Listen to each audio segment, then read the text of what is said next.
군인재해보상법 제정에 이어 군인재해보상과가 신설됐습니다. 충성! 나라를 지키다 부상을 당하면 어떡하죠? 충성! 나라를 지키다 질병에 걸리면 어떡하죠? 걱정 마십시오. 군 복무 중에 부상, 질병, 사망에 대한 보상이 더욱 강화됩니다. 궁금하면 국방 포커스!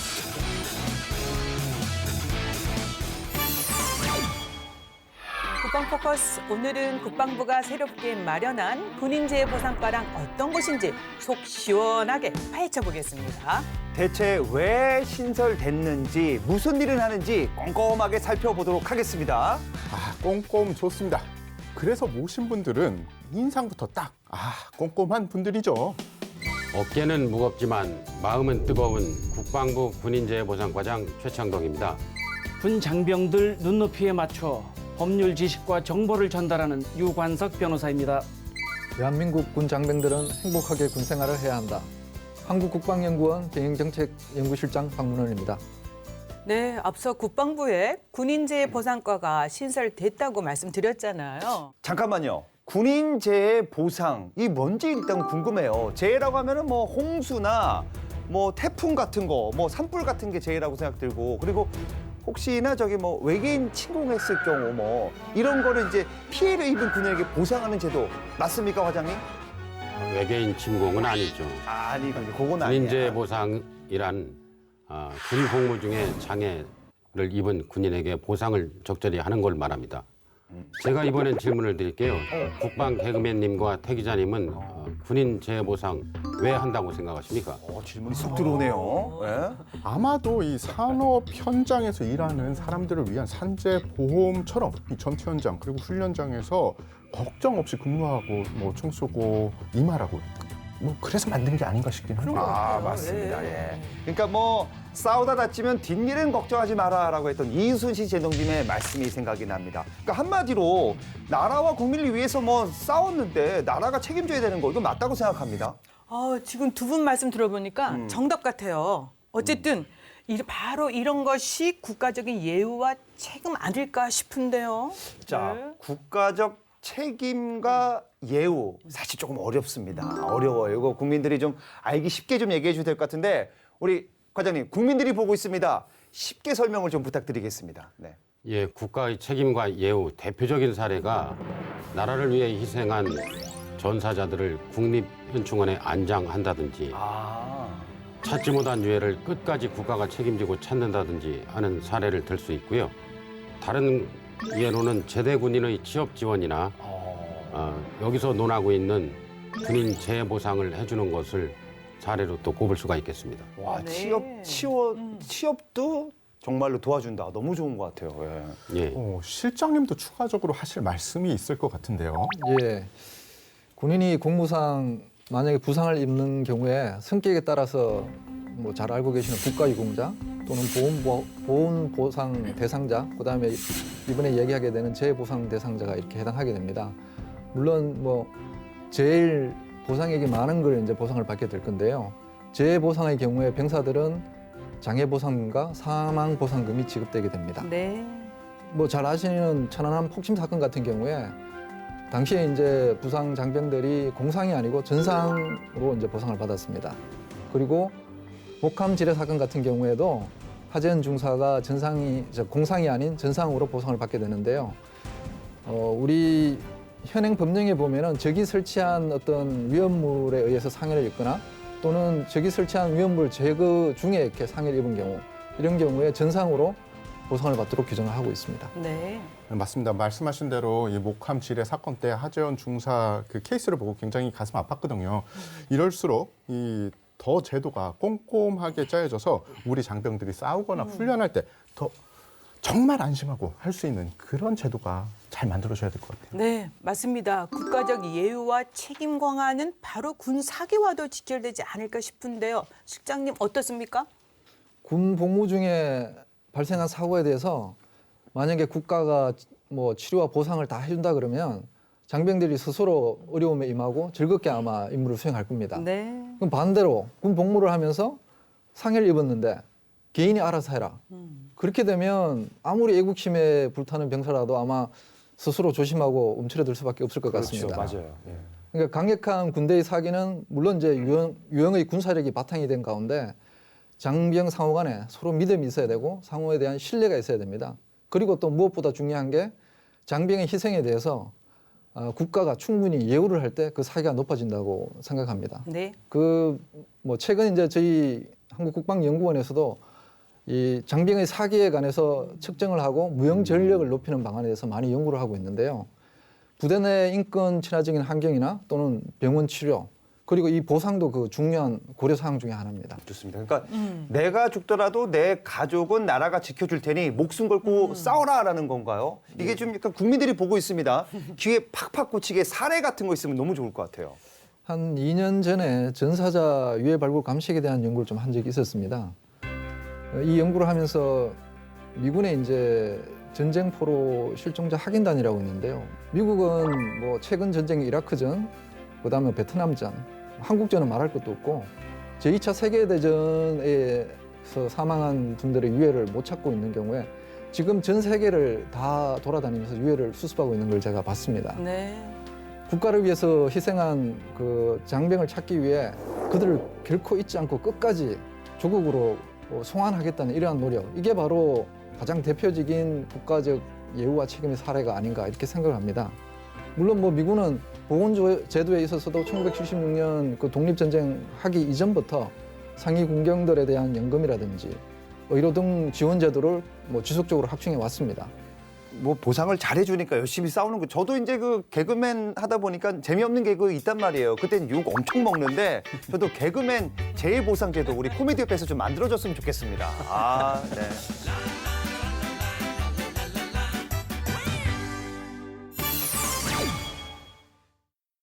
그렇다면 변호사님, 현재 우리나라에서 국가적 예우와 책임을 구체화한 제도나 이 정책 같은 게 있다면 어떤 게 있는지, 그리고 어떤 상황에서 어떻게 해주는 건지에 대해 자세한 사례 좀 알려주십시오. 네네. 우리 군인들 위주로 이렇게 살펴보면 이제 크게 이제 세 가지 법률이 있다고 보겠는데요.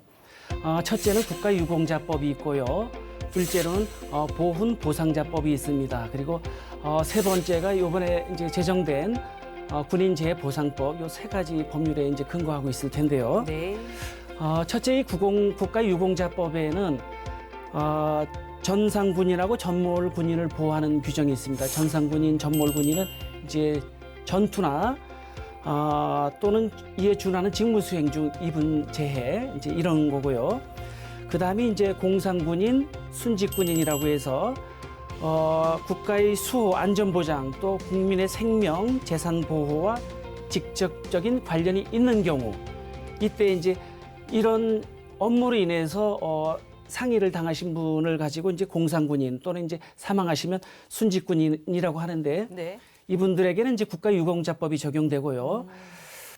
국민의 생명이나 재산 보호와 직접적인 관련이 없지만은 어쨌든 뭐 직무 수행으로 인해서 또 교육훈련 중 상해를 입거나 사망하신 분들은 재해부상군인 또는 재해사망군인이라고 해서 보훈보상자법이 이렇게 적용되고 있습니다. 그리고 이렇게 국가유공자법 또는 보훈보상자법의 그 지원 대상이 되면은 일단 이런 분들에게는 관련 법률에 따라서 보훈급여금이 지급이 됩니다. 네. 그 다음에는 자립을 위한 교육 지원 이런 부분들이 이제 지원이 되고요. 세 번째로는 또 취업도 이렇게 지원해 주고요. 네 번째로는 또 각종 의료 지원도 이렇게 해주고 있습니다. 네. 그리고 또 생활이 공공한 경우에는 이렇게 뭐 대부도 이렇게 국가가 좀 해주고 있고요. 또 양로 및 요양 지원도 해주고 있고 또 수송 시설 및 고궁 등을 이용할 때 이렇게 국가가 지원도 해주고 있고 또 경우에 따라서는 우리가 주택을 우선 받음에 있어서도 지원을 해드리고 있습니다. 그리고 이제 이번에는 이제 군인 재해 보상법이 새로 이제 별도로 이렇게 생겨서 군인연금법 시행령에 군인연금법에 제정되어 있던 부분들이 이제 별도로 이렇게 별도로 제정되어서 아주 독자적으로 군인 재해 보상에 대해서 발전적이고 또 생활 수준, 이 보상 수준도 현실화시킬 수 있도록 이렇게 좀 마련되었습니다. 그렇군요. 변호사님 설명을 자세히 들어보니까 역시 그 군인재해 보상과 신설 그런 연장선에서 볼 수 있겠다라고 네네. 다시 한번 제가 이제 강조해드리고요.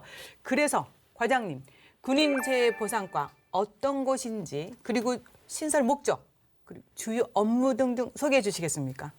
예. 지금 변호사님께서 자세히 설명을 해주셨는데요.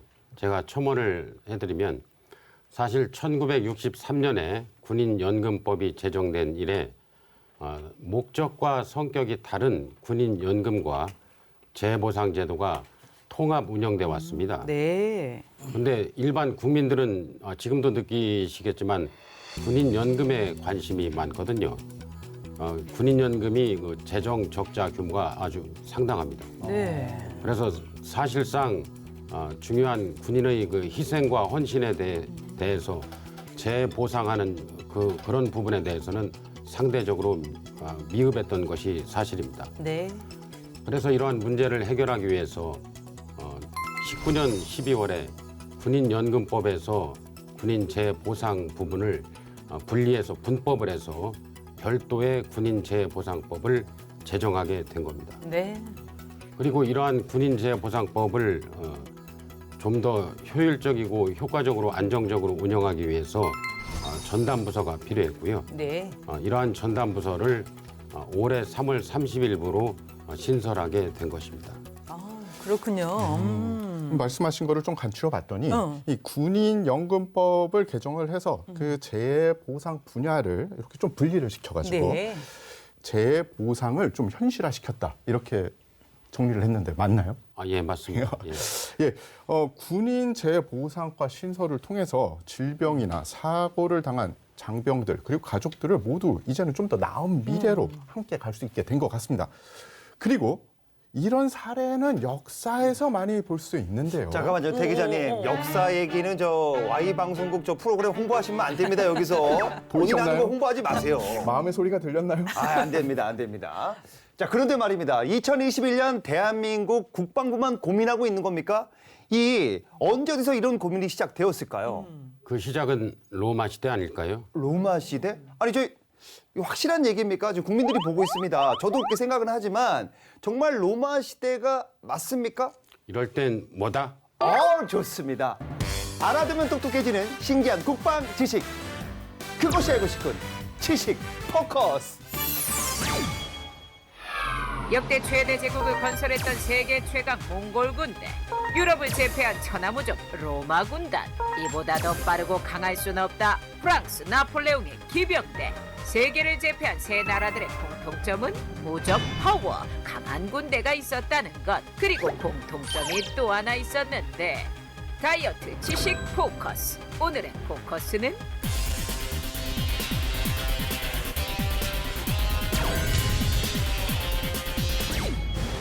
아시아와 유럽의 대부분을 점령했던 당대 최강 몽골 제국군이 전장에 나갈 때 반드시 챙기는 것이 있었으니 그 시절 최고의 재산가치 자랑했던 이것.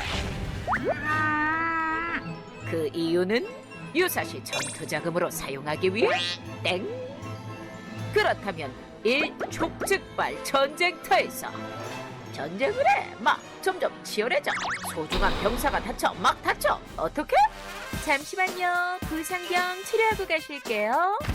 살아있는 야크나소의 배를 열고 창자를 가른 후 그 안에 부상병을 고이 모시면 창자에 가득한 뿔이 상처를 메우고 체온까지 유지시켜주는 동시에 이너피스, 심신의 안정을 주고 수분과 염분 보충까지 가능하니 이건 뭐 인큐베이터 저리 가라 수준.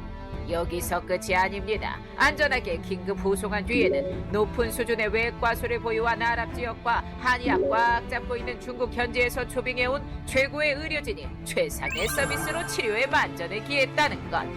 이렇게 장병들을 애지중지하니 충성심 쭉쭉쭉, 군사기와 전투력도 쭉쭉쭉. 뛰어난 전략과 전술의 상징 로마군은 어땠을까요? 로마군의 복무기간은 무려 25년. 그야말로 청춘을 다 바쳐야 했지만 젊은이들이 군입대를 자처했던 이유는 군 복무 후 보장되는 꿀빠는 삶 때문이라고. 일단은 제대 상여금으로 장병들의 13년치 본봉에 해당하는 3,000데나리우스를 지급. 그뿐이 아니라 연금 또는 토지를 함께 받았고요. 여기서 끝내면 정없지. 영광의 제대 증명서 발급과 동시에 시민이 아닌 경우 시민권까지 부여. 나라를 위해 싸운 군인들을 이렇게 예우하니 젊은이들은 용맹한 군인이 되겠다 자원 입대하고 퇴역 군인들은 군 복무 경력이 인생 최대 자랑거리. 제대한 후에도 고향으로 돌아가지 않고 근처에 모여 살다 보니 도시를 이룰 정도였답니다. 나라를 위해 싸운 군인의 은퇴 후 안정적이고 평화로운 삶 보장. 이것이 바로 당대 최강 로마 군단의 소프트 파워 아니었을까요? 자, 이제 시대를 거슬러 올라 나폴레옹 시대로 가봅시다. 프랑스 최고의 훈장 역시 나라를 위해 싸운 군인의 명예를 고양하기 위해 나폴레옹 시대에 만들어졌는데요. 내 사전에 불가능은 없다라고 외쳤던 나폴레옹 장군이 제정한 레종 도네르라는 이 훈장. 치열한 전투에서 공을 세운 군인에게 수여했으며 공을 세운 전사자에게는 이 훈장은 물론 유족 앞으로 연금까지 지급됐다고 하니 시대와 나라를 불문하고 국가를 위해 충성한 군인을 예우하는 마음은 모두 매한가지였다는 사실. 강한 군은 없습니다. 다만 하나뿐인 목숨을 아끼지 않고 싸우는 군만 있을 뿐. 그 군을 움직이는 힘은 바로 군인의 생명과 명예를 소중히 여기는 국가의 든든한 보훈 아닐까요? 그것이 바로 세계를 호령한 강군의 공통점이었습니다. 그러니까 세계를 호령했던 강한 군대의 필수 조건이 바로 희생과 헌신에 대한 보답이군요. 그럼 아까 과장님께서 언급하신 K9 폭발 사고, 이 생존자의 치료비 분담 문제가 30만 국민 청원을 이끌어냈거든요. 그럼 이제 제대로 된 보상을 받을 수 있게 된 건가요? 자, 그리고 목감 지뢰 사건에서 큰 부상을 입은 장병도 있지 않습니까? 보상이 더 강화된 겁니까? 잠깐만요. 우리 지금 좀 차근차근 얘기를 풀어보면 어떨까 싶은데요. 괜찮겠죠? 네네. 네. 우리 과장님 또 당황하시면 안 되시거든요. 우선 실장님께 여쭙겠습니다. 군인재해 보상제도 어떻게 강화되는 겁니까? 예, 구체적인 말씀은 아마 다른 분들이 좀 더 하실 것 같아서 네. 중요한 것만 제가 몇 가지 말씀을 드리겠습니다. 일단 공무상제 구체적 인정 기준이 그 우리 재해보상 법령상에 마련이 됐습니다. 그리고 이제 구체적으로 보면은 그 옛날에는 군인의 기준 그 소득 원액이 있습니다. 그러니까 자기 받는 봉급이죠. 네. 봉급액의 평균으로 했는데 지금은 그게 아니고 전체 그 공무원의 기준 소득 원액 평균액으로 이렇게 하기 때문에 아마 그 보상 금액이 많이 높아질 겁니다. 예. 그리고 두 번째로 이제 장애 보상금 같은 경우에는 발생 원인에 따라서 그 전상이라든지 특수 직무 공상 같은 경우에는 일반 그 공상보다 조금 더 보상 금액을 많이 책정을 해두고 있습니다. 네. 그리고 이제 순직 유족연금 같은 경우에 옛날에 이제 20년을 근무를 했느냐 안 했느냐에 따라서 이게 좀 차이가 있었는데 지금은 이제 그런 차이가 없어지고요. 대신 이제 또 유족이 뭐 한 분 있을 수 있고 두 분이 있을 수도 있잖아요. 그러니까 유족 1인당 5%씩 해가지고 최대 20%까지 이렇게 가산을 할 수 있도록 했습니다. 그리고 이제 마지막 사망 보상금과 관련해서도 병사들 같은 경우에는 월급이 적지 않습니까? 이런 경우에도 마찬가지로 전체 공무원 그 평균 월액으로 해가지고 보상금 지급하도록 이렇게 규정을 받고 있습니다. 정말 강화됐습니다. 예. 네네. 저 실장님, 이 뒤에 뭐라고 써있는지 한번 읽어주시면 고맙겠습니다. 국민이 보고 있다. 맞습니다. 국민들이 보고 있습니다. 지금 그렇기 때문에 우리 실장님 지금 잘 설명해 주시는데 조금 다소 어려운 부분이 있어요. 그래서 이해가 좀 어려운데 우리 과장님이 조금 쉽게 좀 풀어주시면 좋을 것 같습니다. 보니까 공무상제의 인정 기준 정비 단어가 너무 어렵습니다. 쉽게 좀 과장님이 좀 풀어주십시오. 네. 네. 예, 전혀 어렵지 않습니다. 공무상 제 인정 기준을 정비했다는 것은 사실 과거에도 있었는데 시행령에 있던 것을 법률로 상향 조정했다는 겁니다. 그리고 질병이나 부상, 사망에 있어서 모든 것이 공무와 상당한 인과관계가 있어야 비로소 보상을 할 수 있다는 그런 뜻입니다. 네. 공무와 상관이 있는. 변호사님, 네네. 공무상재라면 이 일반적으로 많이 들어본 산재랑 차이가 있는 건지 출퇴근하다가 사고가 나면 이게 산재가 되는 건가요? 네. 이거 중요한 질문입니다. 네. 예. 이제 뭐 일반 기업체 근로자이든 공무원이든 또 군인이든 출퇴근 재해와 관련돼서는 통상적인 경로와 방법으로 출퇴근하던 중에 이렇게 발생한 사고에 대해서는 공무상 재해로 인정받도록 이제 제도가 정비되어 있습니다. 아, 그렇군요. 네네. 그러면 휴가 후에 복귀를 하다가 사고가 나면 네네. 이 공무상 재해로 보상을 받게 되는 건가요? 네네. 이게 좀 어려운 측면이 있는데요. 이 규정엔 이런 부분들이 있습니다. 뭐 근무 시작 전에 또 근무 종료 후 또는 휴식 시간에 공무에 필요한 준비 행위 그리고 정리 행위를 하던 중에 발생한 사고 이런 부분은 재해로 인정받을 수 있고요. 또 소속 기관의 회식이라든지 회합 그리고 공적 행사를 하다가 발생한 사고 이런 경우에도 이제 보상을 받을 수 있고요. 아, 그래요? 네. 오. 그리고 이제 내가 이제 근무지로 이렇게 부임을 하러 가던 중에 이렇게 발생한 사고 이런 부분도 이제 보상을 받을 수 있고요. 또 귀임이라고 해서 임무에 이제 복귀하던 중에 이렇게 뭐 발생한 뭐 교통사고라든지 추락사고 이런 부분에 대해서는 보상을 받을 수 있도록 이렇게 규정이 되어 있습니다. 네. 그런데 이제 이와 관련돼서 이제 이 규정들은 군인 재보상법에 뭐 새롭게 이렇게 신설된 규정들은 아니고요. 종전에도 동일하게 이렇게 군인연금법 시행령 속에 반영되어 있던 부분들인데 이제 군인 재보상법에 이제 적용을 이렇게 해놓은 겁니다. 이와 관련해서 실제 뭐 여러 가지 사례들도 있고요. 이제 판례도 있는데 그거 제가 좀 소개를 해드리면 네. 실제로 그 지휘관이 휴가 기간 중에 이제 관광지 내에서 이렇게 휴식을 취하다가 업무를 위해서 복귀하던 중에 이제 사고를 당해서 이제 안 좋은 일이 이제 발생한 경우인데요. 이와 관련해서 법원은 휴가 기간 중에 이제 여러 업무를 보면서 대기 태세를 유지하고 있었다. 그리고 부대의 작전 범위를 벗어나지 않는 구역 내의 그 관광지 내에 있었다. 그리고 업무 보고를 받기 위해서 복귀하던 중에 이렇게 발생한 사고다. 이제 이런 점들을 들어서 공무상 재해에 해당된다고 이렇게 좀 결정을 내렸고요. 또 한 가지 사례는 영외에서 거주하는 군인이 정기휴가 마지막 날에 이제 다음 날에 이제 근무를 위해서 소속 부대 및 그 집이 있는 근처로 이제 복귀하던 중에 운전하던 중에 이제 교통사고를 당해서 이제 안 좋은 일이 이제 발생한 경우입니다. 근데 이런 경우도 이제 사고 장소가 휴가 목적지와 소속 부대 자택 사이에 그 순리적인 경로에 있었다. 이제 이래서 귀대의 연속 선상에 있는 것으로 볼 수 있다고 그래서 이건 귀대 중의 사고. 그래서 공무상 재해로 이렇게 인정된 사례가 있습니다. 네.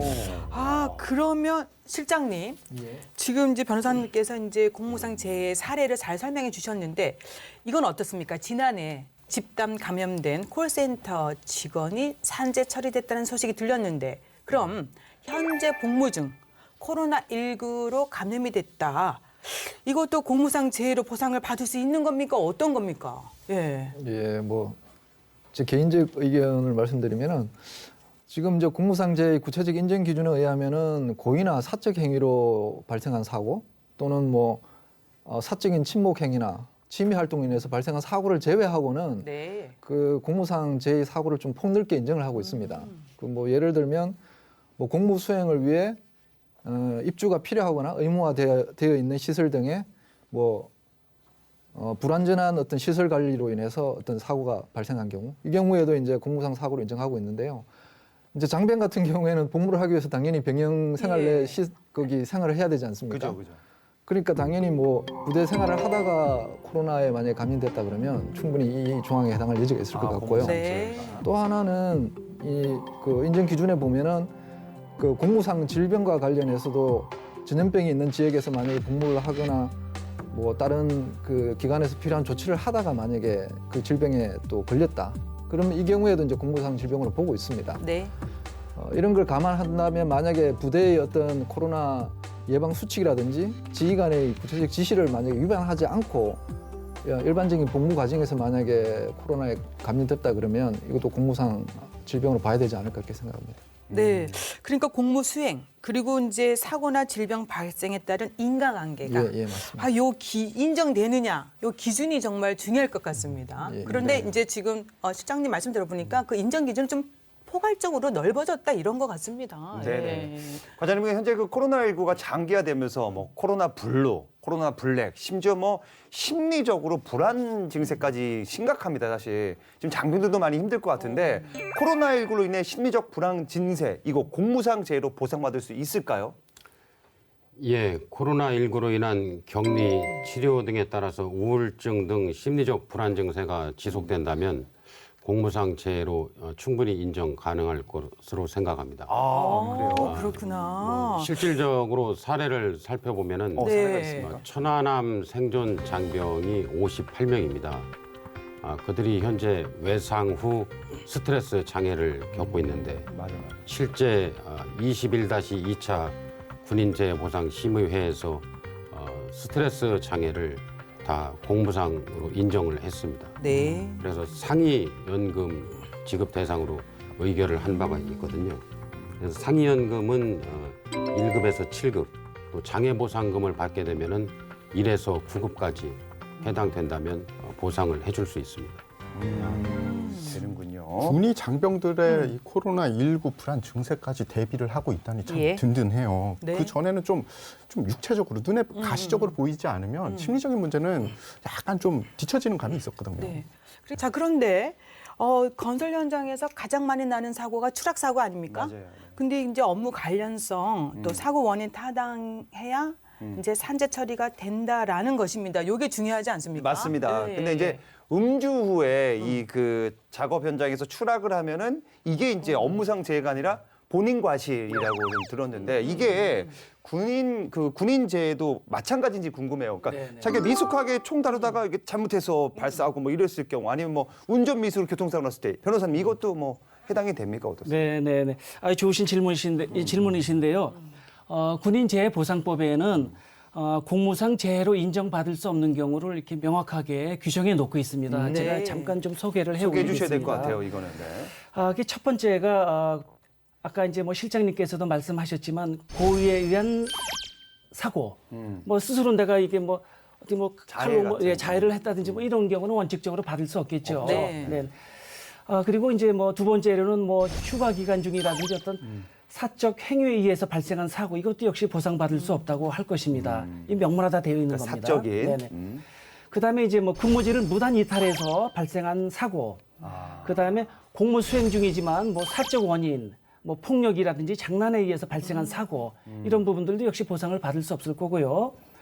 또 정상적인 출장 경로를 이탈하거나 또 출장 목적 외의 장소 이런 또 사유에 의해서 발생한 사고, 또 군인 상호 간의 뭐 사적인 친목 행사라든지 취미 활동으로 인해서 발생한 사고, 뭐 이제 여러 가지 이렇게 좀 뭐 제한을 두고 있습니다. 하지만 단순한 우리 뭐 총기 미숙으로 인해서 뭐 발생한 사고라든지 네네. 뭐 음주운전이 아닌 뭐 단순한 뭐 미숙. 운전 미숙으로 인한 뭐 교통사고라든지 이런 부분은 고의에 의한 것이 아니고 또 중과실에 의한 것도 아니고 경과실에 의한 부주의로 인한 뭐 이렇게 사고이기 때문에 그런 부분은 충분히 업무 연관성이 있다고 봐서 공무상 재해로 인정받을 수 있을 것 같습니다. 제가 예전에 그 운전 미숙으로 사고가 난 적이 있는데 보상을 다 받아 해주더라고요. 네. 결국은 뭐 나라를 지키는 군인들이 희생에 대한 최소한의 보답이 바로 군인 재해 보상이 아닐까 싶습니다. 깔끔하게 정리됐죠, 제가? 아주 깔끔하십니다. 개선 사항에 대해서 조금 더 이제 살펴보겠는데요. 그 일반 장애 보상금이 이제 인상이 되고 장애 발생 원인에 따라 차등 지급이 된다고 하는데 이게 어떤 내용인지 좀 부연 설명 필요할 것 같은데요, 과장님. 예, 우선 장애보상금은 병사의 일반 장애 보상금 지급액을 대폭 인상했고요. 간부와 병의 전상과 특수직무 공상에 대한 장애보상금을 신설했습니다. 네. 일반 장애보상금의 기준 금액이 종전에는 개인 기준 소득 월액, 다시 말하면 20년 기준 최저 226만 원 정도였는데 공무원 전체 기준 소득 월액 평균액 20년 기준으로 539만 원입니다. 이렇게 인상 변경했고요. 네. 이에 따라서 종전에는 최소 580만 원에서 최대 1,760만 원 지급받을 수 있었는데 현재는 최소 1,600만 원에서 최대 4,850만 원까지 보상을 받게 되고요. 네. 또한 간부와 병이 적과의 교전 등으로 부상을 입은 전상의 경우는 일반 장애 보상금의 2.5배, 대테러 작전이라든지 수색 정찰을 수행하다가 부상을 입은 경우 이런 경우에는 1.88배를 지급합니다. 네. 그런데 이렇게만 설명드리면 국방 개그맨님 어렵다고 하실 것 같은데 와닿지 않으실 것 같습니다. 어렵다는 생각이 듭니다. 구체적으로 사례를 들면 아주 좋습니다. 군 복무 중에 경계 근무를 서다 적과 교전을 했다. 그래서 장애를 입었다고 볼 때 1급의 부상을 입은 병사는 종전에는 1,700만 원 정도 받았는데 네. 현재는 1억 2천만 원으로 증액됩니다. 그리고 대테러 임무 수행 중에 3급의 부상을 입었다. 이럴 경우에는 종전에 860만 원 정도였으나 이제는 6천만 원 정도로 인상됐습니다. 네. 아, 과장님, 지금 뭐 보험 설계사보다 더 자세하게 해주셔서 광고 하나 찍으셔도 될 것 같습니다. 그리고 너무 이제 귀에 좋았습니다. 쏙쏙 들어오죠? 쏙쏙 들어요. 네. 이순재 씨보다 더 설명을 잘해주셔서 너무 좋았습니다. 근데 이렇게 꼼꼼한 보상제도 중요하지만 사실 실태 파악도 중요하거든요. 자, 보시면 뭐 군인의 공무상 재해 현황 이거 궁금합니다. 어떻습니까 지금? 국방부 각군 장애보상금 집행 현황을 한번 보시면 좋을 것 같습니다. 이게 2015년에 한 1,100여 명 정도, 그다음에 2016년에는 한 1,000여 명, 그리고 2017년에 다시 좀 900명 정도로 줄었습니다. 그러다가 2018년에는 다시 1,023명으로 늘었고요.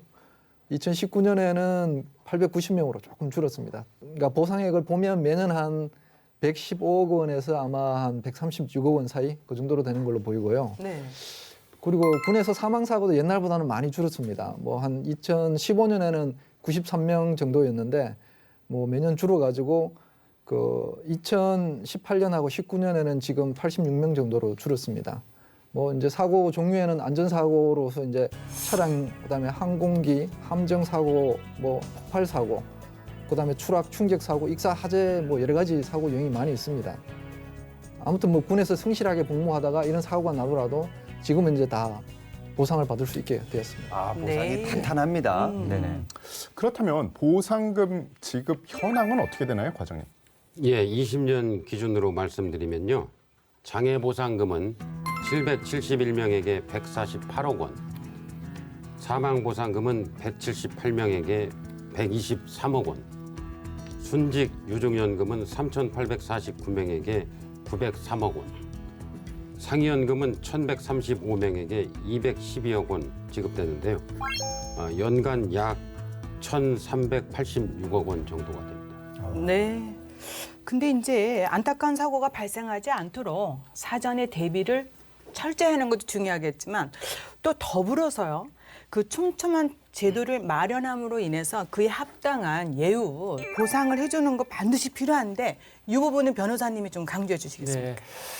그래서 차제에 이렇게 군인연금법과 분리해서 군인 재해 보상을 좀 전문적으로 좀 하기 위해서 이 군인 재해 보상법이 별도로 제정된 것은 아주 큰 의미가 있다고 하겠는데요. 다만 좀 아쉬운 부분이 이 군인 재해 보상법은 일반 병사들 경우 그리고 또 지원에 의하지 아니한 뭐 이 부사관이라든지 뭐 이런 일부 이제 군인들에게는 적용되지 않고 있습니다. 그래서 일부 병사들에게는 요 군인 재해 보상법 중에서 장애 보상금 규정과 사망 보상금 규정 요 딱 두 규정만 적용되도록 하고 있는데 한편 또 이렇게 되어 있습니다. 헌법 39조 2항에는 누구든지 병역 의무로 인하여 불이익한 처우를 받지 아니한다 이렇게 되어 있습니다. 그래서 저희가 이제 국가의 부름을 받고 이렇게 입대하는 병사들의 경우에도 이제 차제에 이 군인재해 보상법이 전면적으로 이렇게 적용될 수 있도록 우리가 노력을 좀 기울여야 되지 않을까 이렇게 생각합니다. 이제 계속해서 사별보상은 이제 순직 유족 연금 지급률 그 일원화 방안인데 유족 가산 제도가 이제 도입이 된다고 합니다. 이 부분은 과장님이 좀 자세한 설명해 주시겠습니까? 예, 순직 유족연금은 순직한 하사 이상 군인의 유족에 대한 생활 보장을 강화하기 위해서 순직 유족연금의 지급률을 43%로 일원화시켰고 상향 조정했습니다. 그리고 유족 가산 제도를 신설했죠. 종전에는 20년 이상 근무 여부에 따라서 순직 군인의 기준 소득 월액의 35.75% 또는 42.25%의 지급률을 차등 지급했는데 네. 현재는 근무 기간과 관계없이 43%로 일원화시켰습니다. 또한 유족 1명당 지급률을 5%, 최대 20%까지, 그러니까 유가족이 이제 4명이 남아 있다면 20%를 다 받게 됩니다. 네. 그래서 유족 가산 제도를 신설해서 유족 생계 지원의 성격을 강화했습니다. 네. 예로 들면은 항공기에 탑승해서 작전 임무를 수행하던 중 항공기가 추락하여 순직한 A 대위의 유족 만약에 3명이 남았다고 가정을 하면 네. 종전에는 매월 153만 원을 받게 되거든요. 근데 이제는 매월 약 249만 원을 받게 됩니다. 그러니까 유족 생계 지원 강화 제도 정말 잘 활용이 되어야 되겠습니다. 네. 변호사님, 네, 네. 유족 가산 제도 최저 최고 보상 기준 설정은 이전에는 없었는데 이 새로 도입된 제도인데요. 네, 네. 변호사님은 이걸 어떻게 보십니까? 또 이 기대 효과가 어떤 게 있을까요? 네. 과장님께서 뭐 상세하게 이렇게 설명해 주셨는데요. 정말 이 군인재해보상법 제정으로 인해서 먼저 이 장애보상금 기준이 아주 상향되었습니다. 네. 아주 상향되었고요. 둘째로는 사망보상금에 대해서도 이 공무원 재해보상법과 아주 일치시킴으로써 사망보상금을 어느 정도 좀 현실화시켰고, 그 다음에 순직 유족연금과 관련해서도 그 재직기관에 차등 지급되던 것을 지금은 이제 43%로 상향해서 이렇게 일원화시키고, 네. 그 다음에 종전에는 공무원 연금과 사립학교 이제 교직원에게는 적용되던 제도인데요. 이 유족 가산 제도 이 부분도 이제 군인들에게도 이제 적용돼서 군인들에게는 정말 나름 이게 많이 이렇게 제도가 개선된 것이라고 보여지겠습니다. 네. 그래서 결국 이제 공무 수행 중 장애를 얻거나 이렇게 사망을 이렇게 당하신 이런 군인들의 희생과 헌신에 대해서 종전에는 뭐 국가가 좀 뭐 보상이 너무 좀 많이 미흡했다 이런 지적을 항상 받아왔었는데 네. 차제에 이제 군인재해보상법이 이렇게 별도로 제정됨으로 해서 체계적인 군인 보상 제도의 발전도 꾀할 수 있고 나아가 이제 재해보상 수준도 이제 현실화시킬 수 있었다는 점에서 아주 큰 의미가 있다고 이렇게 봐야 될 것입니다. 맞습니다. 네네. 이 그동안 제도가 정비되지 않아서 좀 네네. 안타까운 그런 경우가 많았거든요. 네네네. 이 군인들이 안심하고 임무에 전념할 수 있는 그런 여건, 그리고 그들의 희생과 헌신, 네. 이 사회적으로 인정을 받고 존경을 받는 그런 풍토가 빨리 좀 왔으면 좋겠습니다. 네. 그리고 과장님 또 우리 변호사님 설명 들어보니까 유족 가산제도 도입이 상당한 의미를 담고 있다. 예, 그런 말씀 한 번 더 강조해 보고 싶습니다. 네. 지금까지 군인재해보상제도 꼼꼼하게 개선 사항 살펴봤는데요. 마지막으로 군인재해보상제도가 더 발전하기 위해서 필요한 것은 무엇이고 또 조언이 필요하다면 한마디씩 또 부탁드리겠습니다. 실장님. 예, 제가 군의 인간에서 처음 맡은 보직이 군에서 발생한 사망사고 제조사였습니다. 당시에는 뭐 현재보다 당연히 근무 여건도 열악하고 군 복무가 힘들었죠. 그럼에도 불구하고 당시에 사고가 났으면 보상금이라든지 뭐 보상금도 적을 뿐더러 보상을 못 받는 경우도 많았습니다. 그래서 제가 그 일을 하면서 많이 가슴이 아팠는데 네. 이제 이런 군인 재해 보상 제도가 생겨가지고 제가 전역은 했지만 참 마음이 뿌듯합니다. 앞으로 이제 국가 재원이 좀 더 확충이 된다 그러면 이제 보상금이라든지 또는 뭐 보상액도 많이 이렇게 확대가 돼가지고 우리 군 장병들이 더 이상 복무하면서 어떤 재해에 대한 걱정 없이 복무를 할 수 있는 그런 날이 오기를 기대해 봅니다. 네. 아, 정말 좋습니다. 네, 변호사님. 네네. 저는 뭐 아까 좀 말씀드린 것처럼 병사들에게도 이 군인재해보상법이 전면적으로 좀 적용됐으면 좋겠다는 것 하나 하고요. 네. 또 하나는 헌법 제29조 제2항에 따라서 지금 뭐 국가배상법이 지금 뭐 제정된 부분이 있는데요. 그 내용이 군인 등이 뭐 전투 훈련 등 직무집행과 관련해서 이렇게 뭐 좀 재해를 입은 경우에 본인이나 그 유족이 다른 법령에 따라 보상을 지급받을 수 있을 때에는 국가배상법과 그리고 또 민법에 따른 뭐 규정을 손해배상을 청구할 수 없다 이제 이렇게 되어 있습니다. 뭐 헌법 규정에 따라서 좀 마련된 건데 차제 군인 등이 정말 공무상 재해와 관련돼서 정말 정당하게 좀 보상을 좀 받으려면 네. 이 국가배상법상의 그 이중 배상 금지 제도 요 규정을 좀 없애야 되지 않을까 이런 부분도 이제 좀 검토할 때가 된 것 같습니다. 네. 군인 재해 보상 제도 강화는 정말 강군건설의 초석임을 다시 한번 강조해보고요. 과장님의 마무리 말씀을 듣겠습니다. 예, 군인 재보상과가 신설되는데 신설된 그 목적과 취지에 맞는 군인 재보상 정책을 펼쳐나가겠습니다. 보상 수준을 현실화하고 네. 또 유가족을 어떻게 하면 좀 더 어루만지고 도와줄 수 있는지 또 그런 보상 정책을 제대로 수립해서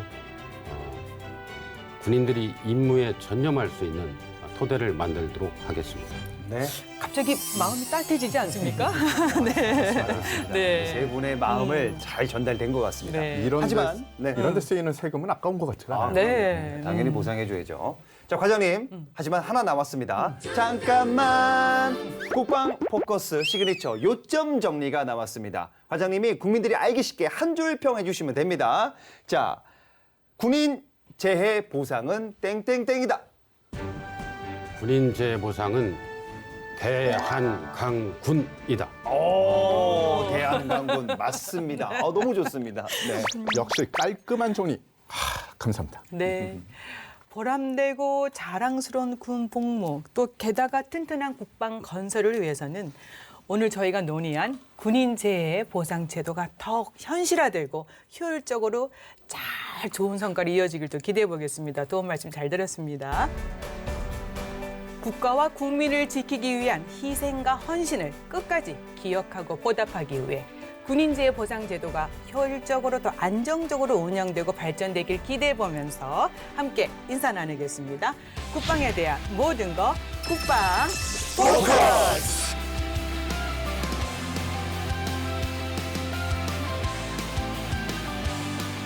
수고하셨습니다. 나라를 위해 목숨을 바친 호국 영웅들을 가족의 품으로 모시는 사업은 정답! 6.25 전사자 유해 발굴 사업! 딩동댕. 호국 영웅이 하루빨리 가족의 품으로 돌아가기 위해 가장 필요한 것은 정답! 국민적 관심과 참여. 당신도 유가족일 수 있습니다. 8촌 이내 친척들의 유전자 채취 참여 필수! 딩동댕! 코로나19 장기화 대비, 국방개혁에 따른 병력 감축 대비, 6.25 전사자 유해 발굴 사업은 어떻게 해야 한다? 촌! 땡! 2021 유해 발굴 사업 궁금하면 국방 포커스!